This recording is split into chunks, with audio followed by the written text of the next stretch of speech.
how does energy flow in our bodies? So I want to explain how I see it flowing. And the flow is counterclockwise. So it goes up, around, and down through your feet, and then it kind of around and up. So many people think that we need to pull energy in, from the top and go down to the earth. But actually, our sovereignty is all within our energy being.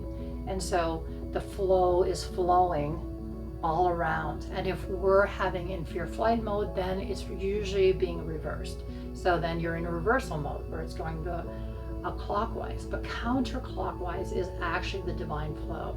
And so what it does is it comes up, and then some of it comes down through your body, through your vertebrae, and then goes down inside the left foot, and then it comes back up. So you have this circle, and then another one comes down, and then it goes down your right side and then comes up your vertebrae.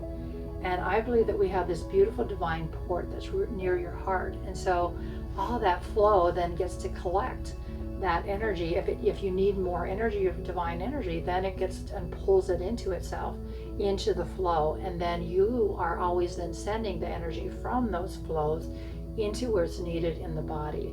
And using your imagination is a great way to do that if you have a specific injury. So just feel that flow and feel that movement.